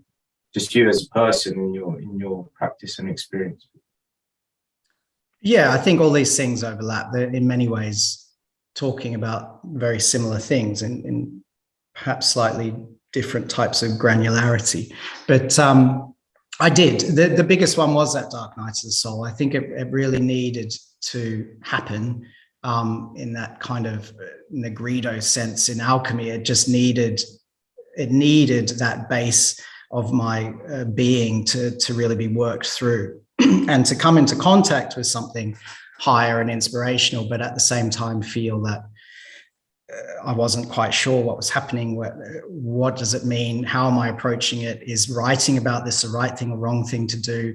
I'm not as devoted as many of the texts point out you have to be in order to do this. I'm not following the dietary. I'm not doing this, that, and the other. And so I ran through that whole gauntlet of self-criticism, and then eventually came out the other side of it. Certainly not purified, certainly not, reaching that secondary stage of the great alchemical work, but with a greater appreciation for what it means to perhaps head towards it. I still do, although it feels like this thing is this kind of encapsulated, vessel. It's not. These are conjurations that were occurring with my own life and personality and laziness sometimes and misgivings and other things. So I can definitely see the correlations. I don't have as kind of detailed a language to kind of map it as some might in the alchemical sphere, but there's definitely internal alchemy going on, and that was the way it was seen. That image I showed with the different planetary forces from the 17th century saw it as a process of internal alchemy. And I see it as a process of internal alchemy in order to raise yourself up to meet what is coming down the chain. It's a two-way process. Well, I was just wondering whether you observed the directory strengths of the planets. That means, for example, the sun is the strongest in the 10th house, right on the top of the horoscope, which is the south. And then, for example, Jupiter is the east, Saturn is the west. Did you observe this, or is unnecessary in this practice? Observe the directions of it? No, yeah. I tended, in most situations, I would try and face east, just because that's a kind of usual practice that I'm linked into. I think that probably comes back to a very Christian solar conception of things. But in other circumstances, like where that altar was, it was facing south. So that was just by sheer circumstance. And so no, I didn't. And again, it goes back to how granular do you want to get with these things? And I think and that's what makes a lot of the grimoire tradition so intimidating, is it's like, well, I can't possibly do all of this, not least of which because I'm not going to get a pigeon's heart or something that it asks you to do. That's just patently kind of ridiculous. But I think these things can act as very, very important focal points to align yourself with these forces. And the more of them you can put into place, the better. But they're perhaps not as needed as the texts make them seem. I think the key thing is that you're doing this very openly and with the concept of what you are trying to communicate with. That was helped obviously by the sigils provided by Agrippa, which are drawn out. You've got that focal point coming into it all. And then each one did kind of have different personalities, but they wouldn't always, or different impressions, but they wouldn't always match necessarily what the kind of traditional materials might say, although they say a lot of different things. So it's which ones do you kind of choose to go with? And having said all of that, as I said at the start, completely astrologically illiterate. So, for those of you like me who can barely even pick the different kind of planetary symbols out from one another, you can progress with this. So I'm interested in astrology, that's why. No, and as the people in the group as well, they're very, very adept astrologers. And they were going very deep with a lot of those kind of attributions and things like that. That was very important to them. Yeah. So, Rob, do you think the grimoires on purpose just contain a lot of traps to put people off doing it? And that actually, it's just very simple. But when you read, you have to kill a deer on the new moon of a somewhere in a field and they have to be eating grass on like the west side of a river, and you know, someone picking that up thinking, God, I'm never going to do this. Exactly. It's a bit of a trap, and maybe that it's to filter people who really are interested in and in all humility wish to undertake the practice. I think there's definitely an element to that. I read in one of the introductions to a grimoire, I can't remember which one, but I think it was by Stephen Skinner. He talks about how a lot of these requirements are kind of personal sacrifices that need to be made, whether it's of your time or your wealth, or your safety, things like that, that they do require you to go and do something difficult in order to get this done. Now, there's one way which says that's kind of the purpose of a lot of those things. In a more literal sense, particularly the further back you go with the grimoires, you know, a lot of these things were very literally meant, animal parts, other things like that, because they saw a very literal sympathetic magic that was occurring. And these things are linked. It's not feasible to do that today, nor do I think it's necessary, and particularly from a theurgic perspective. So the other thing to remember, of course, is maybe not even conscious traps, but a lot of these grimoires are incomplete. They're just books that people kind of copied, one page from here, one page from there, one page from here. None of them are attributed. Authorship wasn't something that people really paid attention to. They're very haphazard at times. Thankfully, in the last 20 years or so, there's been a lot of scholarly work done to kind of bring it all back into some clear view. But yeah, the books themselves are deeply personal. You know, a lot of them were belonged to one person, or they were just kind of things they'd collected along the way. So. Rob, I found one thing you said really, really inspiring. I mean, the whole talk was incredibly inspiring, but there was something you said about how you talked about Dee and Kelly and the Royal Society, and you said Carl Jung, how they, you know, through practices sort of in a theurgic sense, they had a great influence. I was wondering if you could talk a little bit more about that, about like what that meant. Yeah, I mean, Carl Jung is open about the fact that he was guided by his good angel, an angelic force. I don't know too much about it, but I know he discusses it, and he has a number of visionary materials that resulted from his practices. Now, again, I don't know enough about Jung to know exactly what those practices were, but he was definitely coming into contact with the same realms of consciousness and our relationship to nature and the divine as these practitioners were. And then he utilized that in his own kind of systems of therapy to draw people into that experience. Now, he used the language of analytical psychology, but, you know, in many ways, and I think, you know, people are open about this, in many ways, that's deeply inspired by the European magical tradition. So Jung is quite open about that. He had a guide that he named, and I can't remember the name now, Philemon or something like that. But and then with the Royal Society, I mean, you had a lot of the people that were forming the Royal Society that were involved with Freemasonry and Rosicrucianism that were openly sharing these grimoires and angelic theurgies, and a lot of them were practicing this stuff. How many of them is debatable, but they were certainly collecting it. They were certainly reading it. And so I think it feeds into all of that. And the point there, and I think this goes back to something you were saying in your previous talk, Jack, that it's about where's this kind of moment of scientific inspiration come from. And in a lot of places it's visionary. And in a lot of, particularly in that kind of Enlightenment era that we're talking about, a lot of these people are deeply led by visionary experiences to kind of go down this path. And for them, you know, the distinction between religion and science didn't really exist. So I think that is really important. And you see that at the birth of the Royal Society. You see that in John Dee. I mean, that's what a lot of his work involved. And then also he was so deeply involved in the kind of political situation at the time as well, whilst talking to angels and doing this, that, and everything else. So these practices can have epoch era defining results. They won't, you know, when I do them or you do them, or in this day and age, probably less likely to, but they certainly can. And that draws something down and forms into existence something that didn't exist previously in that imaginative space, that then changes material reality. I think that's really important. What we're talking about here is that moment of creation. What does that mean in our own heads, in our own lives, in our own consciousness? What does that mean?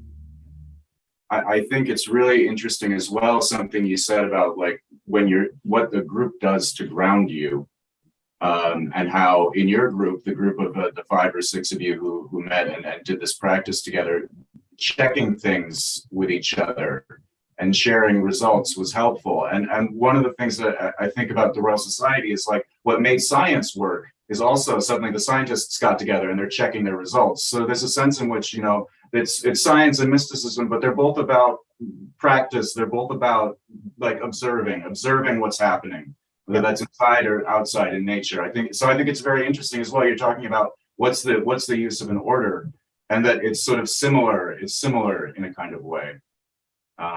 So yeah, that was something that I just thought was really, really like deep and inspiring about what you part of the work that you've been putting forward. So thank you. No, great. Thank you. It's really important with all these kind of things that you don't go off piste, you know, you don't go off the deep end into the recesses of your own mind and you're unable to kind of interact or engage with things as you go deeper and deeper. I think this is a process that needs to be done in a measured way so that you're able to bring back into meaningful use the stuff that you encounter. And having other people around to do that is the best possible way. In many ways, having other people who are doing it differently is the best possible way. You know, if you're all doing the same thing at the same time with the same, thank you, Boris Philemon, with the same beliefs, that has its own dangers. And something like the SRIA, yes, we all have a pretty similar framework, but everybody here is approaching things differently. And I think that is really important. Thank you. Moving on, please. Benny, you've been very patient. It's your turn. Please go ahead, Benny. Thank you very much for sharing some very interesting experiences. And during your talk, I came to think of some experiences I had myself in my very young years, where I had got a crystal ball. And I was sitting in my room alone, and very, very fast, I got some very, very frightening experience. You know, the whole room of mine got completely alive with scratching fingernails all over the wallpaper. And there was some guitar standing on the wall, which got a kind of blow, you know, so you could hear all the strings sounding, you know. And I got so frightened, you know, I stood up and I lit the light and I went up. And, you know, afterwards, you know, I kind of got rid of the crystal ball because I was very scared of that experience. But then many years after, I got a new crystal ball and I tried to go into a kind of experience, you know, but it seemed that it has been completely blocked, you know, nothing happens at all, you know. And I wonder, you know, how do you have an advice how I could kind of open up again this kind of ability to get contact to these levels of experience? Absolutely. The first part reminds me that, or makes me think of the fact that a lot of these things occur with magic circles, with banishings, with the space is set up in order to kind of just shield you from some of the inferior or elemental things that might be drawn in. They from their perspective, according to these frameworks, they see this kind of activity and they can kind of flood to it sometimes. So you're doing something to just kind of keep them at bay. Like an open door to the astral world. Exactly, yeah, which is with us at all times. You know, the astral world is with us at all times. the second part is that's why in all of the kind of systems of magic, many of which, thankfully, now we all have access to, the first year or two, or in some of the hardcore ones, 10, is spent meditating, concentrating, contemplating. You know, you don't do any, and in a lot of these orders, you don't do this kind of stuff until relatively deep into the game. Mm. So it's those processes that help you train your own perception of what's going on in your consciousness and help you focus it. And it's getting harder and harder, I have to say, with our smartphones and the internet and everything else, to concentrate. And so concentration exercises, which is what most of these kind of early things are, is really, really important. And then it's, you know, we forget sometimes, and that our internal world, our consciousness, is a whole landscape of very subtle experiences. And these kind of foundational practices are just helping you distinguish between them and helping you become more familiar with them. And it takes a while. It took me about a year of foundational banishing, concentration, meditative prayer before doing this. And I think that's pretty standard for what a lot of the books kind of say, a lot of the teachers say. But yeah, they're out there. Some good ones, you know, Franz Barden, Mauni Sadhu's book Concentration has some excellent ones. You know, there's various now kind of just systems of esoteric magic or high magic, you know, that kind of stuff. The first 2 or 3 chapters will be mostly about concentration exercises. And that's something I need to do more of still, because it's really hard. Thank you very much. Thank you. Thank you, Benny. And Stephen, over to you. Just to make my point, I just come back to a question that Jack raised in the Atlantis bookshop about the Royal Society. So I've just been looking at a person called Sir Robert Paston, First Earl of Yarmouth, who was a founder member of the Royal Society, who had a functioning alchemical laboratory at his seat in Oxnead Hall.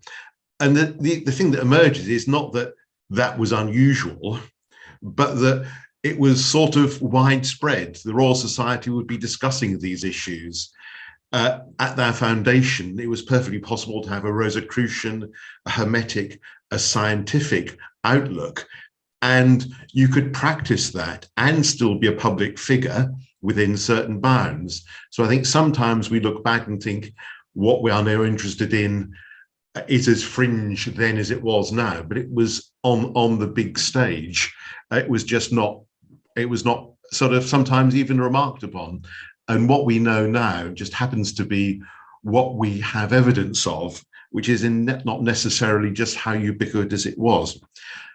But the second issue I wanted to just raise with Rob was, of course, what you've highlighted is the mysterious world of mirrors and reflective surfaces, and how throughout Hermeticism they fulfill so many different functions, from the sort of seductive trap that Narcissus falls into through to communicating secret knowledge.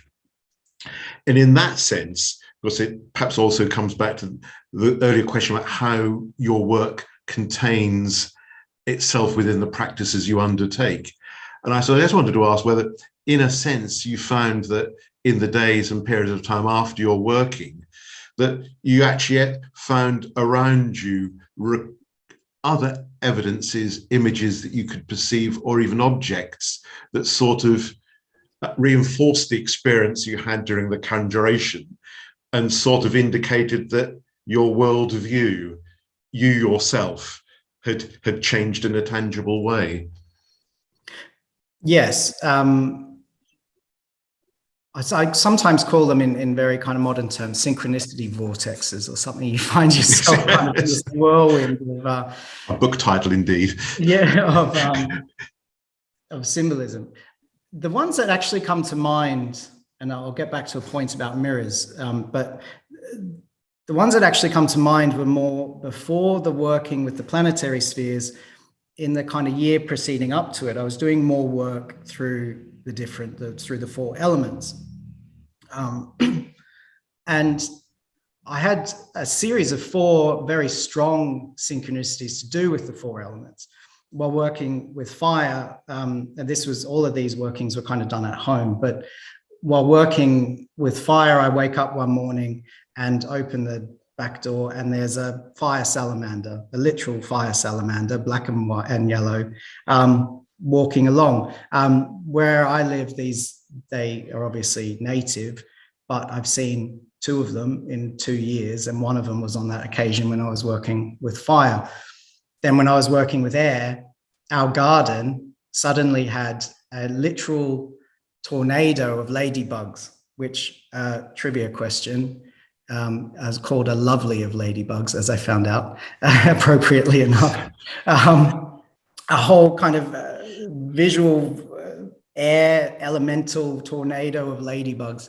While working with water, I was in the lake and going back to the mirrors, a kind of seeing what it was like to stand there and in the water and use the surface of the water as a scrying surface. Very powerful surface, which I haven't kind of explored, but a lot of people do that, hence the kind of cauldrons and things like that. And then I see it glimmering, and on the ground in front of me is a bracelet. Pick it up. The water had brought me a Cartier bracelet, of all things. And the earth, working with the earth, and doing some Mauni Sadhu in his book Theurgy, and Paracelsus does this as well, has some invocations to the gnomes and salamanders and sylphs and things like that, which are very kind of close to Rosicrucianism. Walking through the village with my children, and a woman comes up that we hadn't met before, but had seen, obviously, that we'd moved here relatively recently, and came up holding these sticks to give to us that were painted. It was around Christmas, so they're painted as kind of a little Santa Claus. They cut down and then they paint on the kind of face that's caused by the cut. I was literally handed some gnomes, 2 days after evoking the gnomes, and told, here, take these to your home. And they're in our front garden right now. The gnomes literally moved in. Those kind of synchronicities, they occur. Yeah. Now, and some of them, maybe you're going a bit too off-piste, as I'll say politely. But other ones are so present and just, they resonate inside of you in a way that excites you, that draws you into that mode of kind of spiritual development.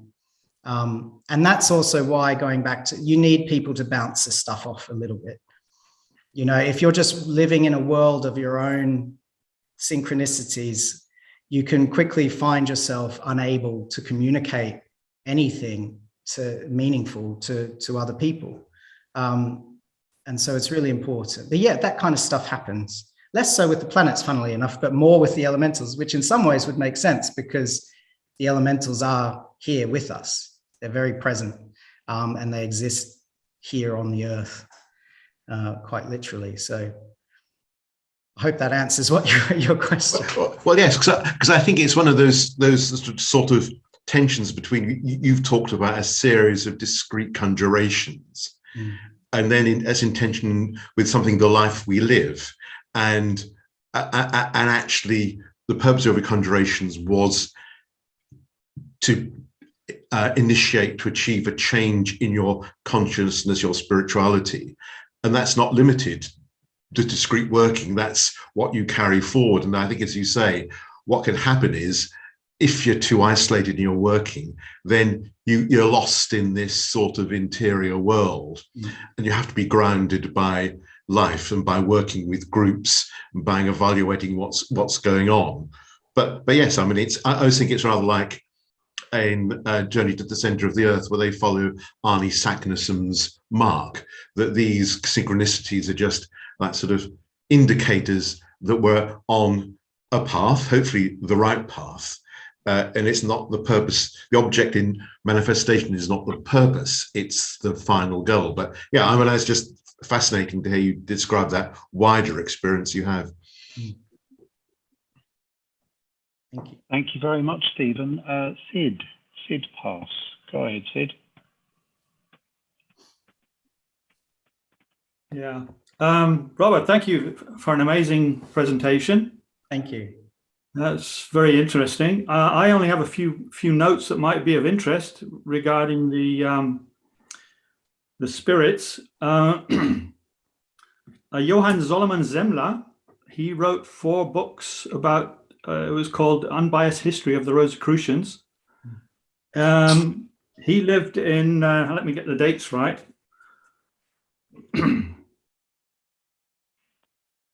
1725. He was born in 1725 and died in 1791. The 4th volume he wrote in 1788. I think his mention of he called them the Olympic spirits in his, I believe it was the 4th volume about the Rosicrucian history. If you write the names down, like number 1 being 7, so number 2 would be 14. 7 times 7 is 49. Okay, so we're talking about cycles. I won't go too long on it. So you have 196 years, or you have 490-year cycle. And Solomon Semler was waiting for the cycle of Mercury in the year 1900.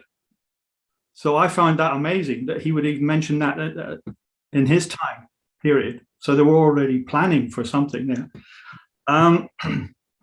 Regarding synchronicity, if you add those numbers together, if you add 7, 14, 21, etc. together, you will get the number 52, which just happens to be the triangulation of which is the birth of Christian Rosenkreuz. So we come back to the vault of Christian Rosenkreuz having seven sides. Yeah. I believe the goal for everyone basically is to discover themselves. Where that gets messed up is if the ego gets involved or want to create war or disharmony. So I guess it's about integrity, a person's integrity. What does one wish to achieve? Which path does one wish to take? I'd be interested to hear anyone's point of view of how Mercury could be involved as a start of a secret, as a cycle from the year 1900, and what the idea behind that could have been. That's basically what I wanted to say. Thank you. Again, I'm going to fall back on my own excuse that I'm astrologically illiterate, but and so open that up to anybody else. But one point I would make is Trithemius, in one of his texts, talks about the cycles of the planetary cycles and the archangels. I think his cycles are 350, 60 years cycles, something like that. So this concept is certainly running throughout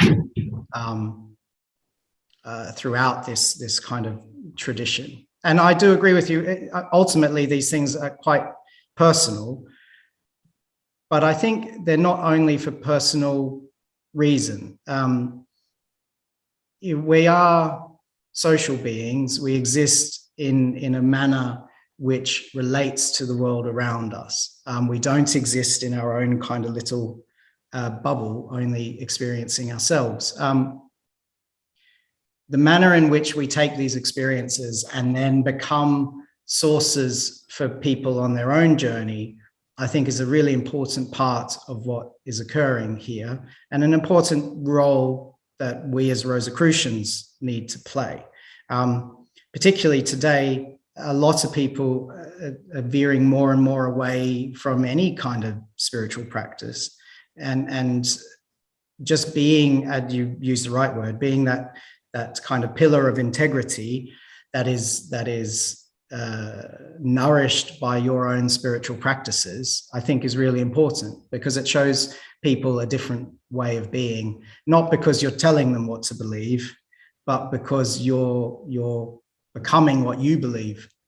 And that just kind of shines out, and people will then be drawn to that. And then they will see their own internal process develop because of it. So yes, I agree. It's both about us, but it's about the impact we're having together. And I would pass on anything about the kind of cycles of Mercury and others to the kind of astrologers that might still be listening, because it's not something I know much about.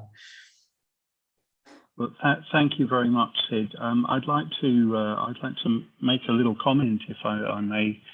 There were several things that you mentioned in that talk, Robert, that rang true for me personally. I've had similar experiences, and one being the scrying into the disc, and then allowing your vision to, if you like, to blur to the point where it's separated into two and made the vesica piscis, and that the image which came through to you came through in that space which actually doesn't exist in reality.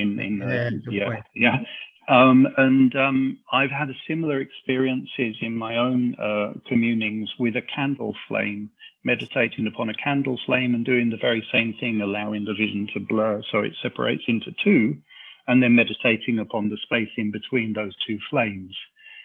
And there have been some interesting things that have come through to me whilst doing that. Also, the fact that words were given to you. This is something that's very familiar to me, and quite sometimes very obscure combinations of words. You mentioned that, say, for instance, when you were doing the conjuration for Venus next to the stream, I thought that setting was beautiful for a Venusian operation. It's very, very beautiful. And that it started an experience for you described as the dark night of the soul, which took you some time to process. Also, when you mentioned I think it was the Mars operation that was a little bit perilous, and maybe nothing came through on that occasion. But what I'd offer really to you is from my experience, is that sometimes things come through, and at the time when they come through, we haven't yet any comprehension of what that may be referring to.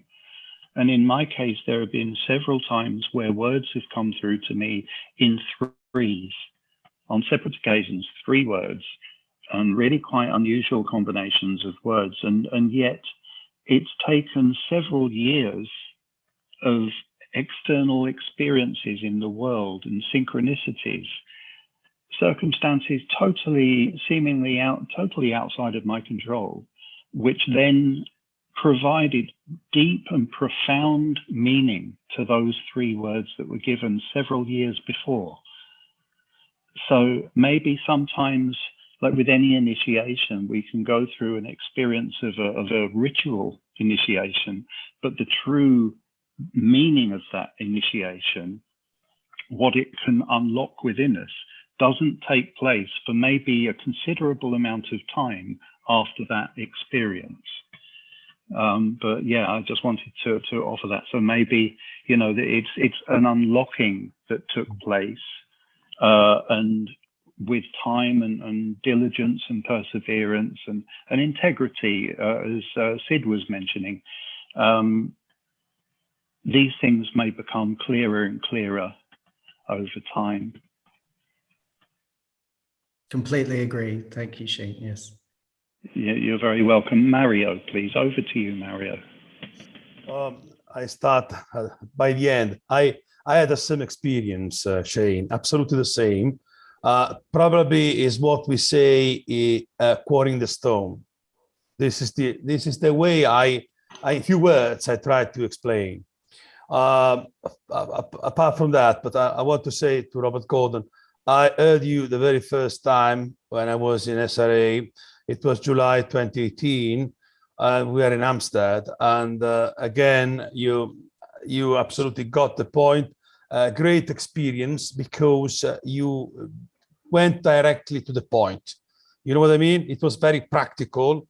And first of all, thank you, because you opened your heart to us. This is precisely what you wanted to do. Just a very, very short question. Regarding magic, what Ficino and Giordano Bruno said many times is related to the fact that any act of magic needs faith. What is your experience, practical experience? I want to remain that in your lecture, you know, so in your experience. Thank you. I agree. So we have a very long debate about what faith means, but we won't go down that route. But certainly, so my daily practice tends to revolve around praying the rosary, and I found that very beneficial also because there's a very alchemical element to the different stages of the rosary through the different mysteries that I think maps very powerfully. And that brings you into that concept of faith. Now, I think a lot of people think faith is like, okay, well, you just believe something that your rational mind tells you isn't true. That to me, I think is very reductive. Faith, I think for me is again, more based on experiencing things that are very subtle and knowing that they are there. Now, you can tell me from the perception of the kind of mechanisms you have to observe things that have a dial or show this or that in my brain or whatever, that those things aren't there, or they're there in a very different way. But when you experience them and you experience the subtlety of them, that's what brings faith out. And I think it starts wherever it might be for you, one little experience. And because you know you've had that experience, you're willing to be with it. That's faith. You're being with that experience. And then that one sits next to another one, which sits next to another one. And as your faith grows, because you're experiencing growing into your faith, that's what it means to me. And that's deeply personal. It's quite hard. That's why I think it's quite important. And when I talk, I make sure I'm not saying this is what's happening. You know, it's different things to different people. There will be some objectiveness to what is happening, but it always happens through a very subjective lens. That's the role of consciousness that refracts the kind of objectivity of God into an infinite landscape of forms. And so faith is both very personal, but I think it's based on experience. And I think it's about resting in your experience in a way that can be rational, in a way that can be measured, but in a way that is increasingly more sure. That's wonderful. That's absolutely wonderfully put, Rob. Thank you. Anybody else? Before, I think we should maybe bring this meeting today to a close. Has anybody else got anything they'd like to ask before we do, please? Feel free to raise a hand or just speak up. Okay, that sounds like we're wrapping up for the day then. So, Frater Robert, God bless you. Thank you very much for, and once again, a tremendous work, tremendous paper. Thank you for your courage and your honesty, your openness in sharing these experiences. Personally, I hope that we can have an opportunity to discuss this type of experiential practice in greater depth and to explore this subject more so over the coming years. And I'm certain that there will be reference to this in the Metropolitan Study Group's upcoming Rosicrucian pamphlets, and with an emphasis on experiencing what Rosicrucian practice can be in this current day and age. I know that's something which is dear to your heart as well, very much so. So thank you on behalf of everybody in the Metropolitan Study Group of the SRIA. Thanks to everyone for joining us. I wish you all a wonderful rest of your weekend, and we look forward to seeing you again very soon. Robert, thank you once again. Thank you, everybody. God bless.